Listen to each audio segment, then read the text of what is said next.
Who am I kidding? Chris Doering looks good in anything. College football analyst, ESPN, SEC Network. Christopher, good afternoon. Good afternoon, man. I need some genteel outfitting, man. What are we doing here, bro? I know a guy. All right. Yeah, take care of your boy, will you? We'll see what we can do. If we get matched up on a How's spring game 3 years in a row. There? I've never had more FOMO than I did on Saturday evening watching what was going on there. You know how much I love the Oxford folks in the area, man. Well-deserved, and was exciting to see everybody having so much fun, man. I actually thought about you Saturday night. I thought, Doering likes Oxford. I know he's a Gator at his core, but this is a weekend he would have enjoyed. Man, it was a pretty incredible scene, and I'm curious, as you guys were watching the game in studio, obviously Benjamin Watson was there as well, and he's such a sharp guy and so good on television. As you guys were watching this game, did you have the same reaction that I had, and that was just Ole Miss was the better team? Yeah, no question about it, and I think that was a frustrating realization for Benjamin Watson to realize. I mean, it's a new feeling for all of us, but I said it on our show on Saturday night. I thought that Ole Miss was the more athletic team. I thought they were the more physical team. I thought they played faster, and I thought they were more aggressive. And there's not a whole lot of games that you can look at where Georgia is the hunted rather than the hunter. So it was really a fun dynamic to see this Ole Miss team that I think I've been frustrated with all year long. I held them in such high regard heading into the season with all the production from last year coming back and the manageability of the schedule. I thought this was a team that was college football playoff bound, and then to go into the Georgia game with really no margin for error after losing to to Kentucky and LSU. It was a little scary, but I did pick Ole Miss last Monday and then doubled down on it on Friday. I just felt like they were ready to play their best, and they certainly did that, man. Do you have a sneaking suspicion that we see a little bit different version of Georgia this Saturday in their game against Tennessee? Yeah, I two Mondays ago I picked South Carolina after Texas A&M had that big win over LSU, and I stuck with that the whole week, and they had the big upset there at Williams-Brice. I picked Ole Miss last Monday and again doubled down on it on Friday. They had the big upset.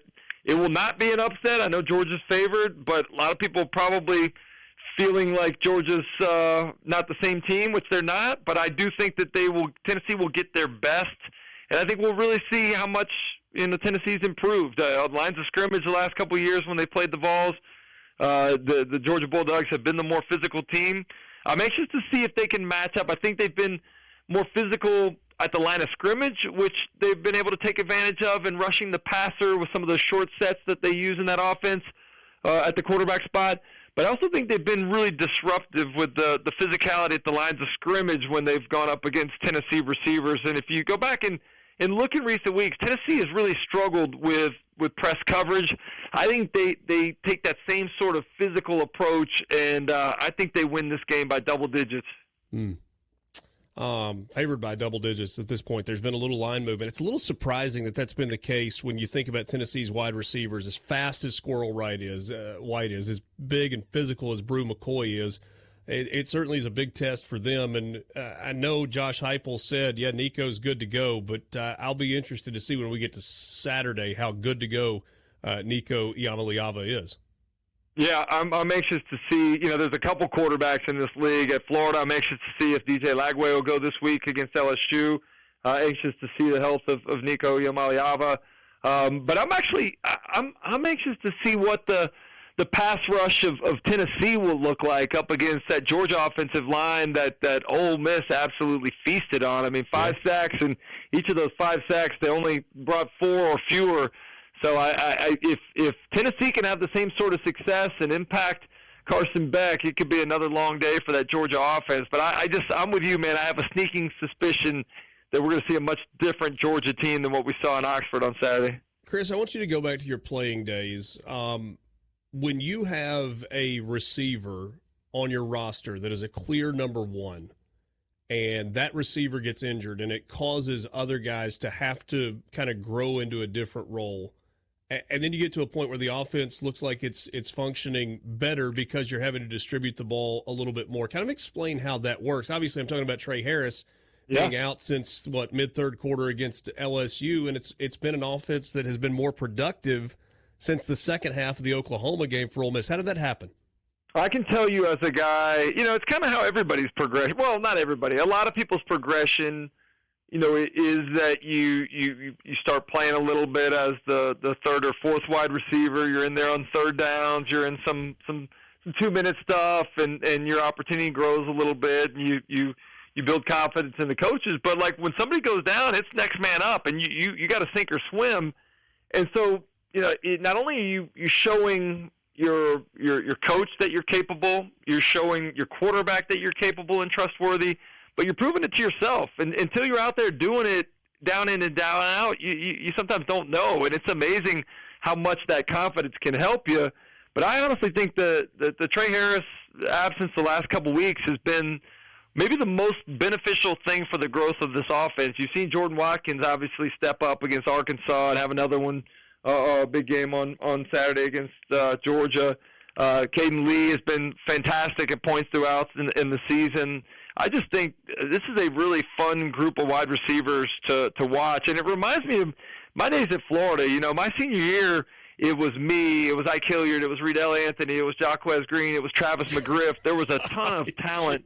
In a lot of cases, maybe more talent than some of the NFL teams I played with at the receiver position.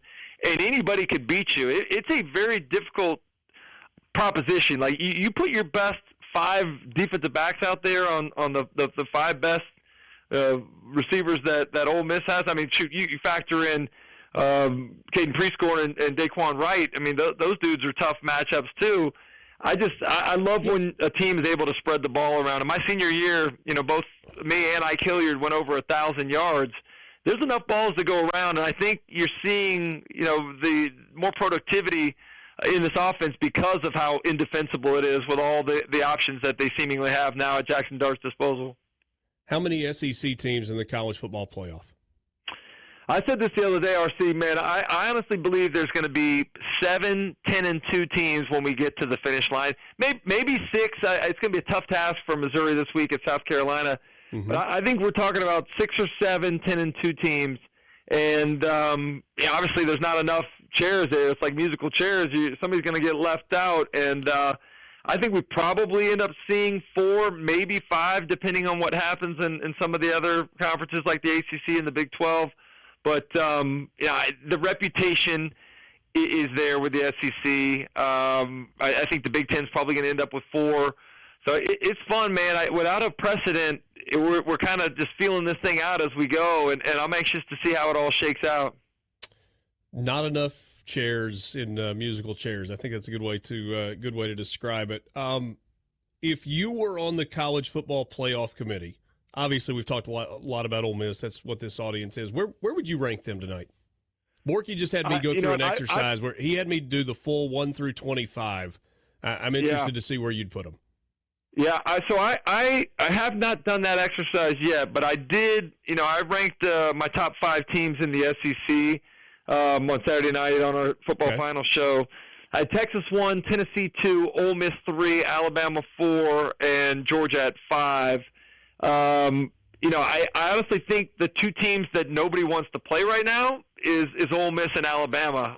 With those 2 teams maybe on the most upward trajectory of any teams, not only in this conference, but in the country as well.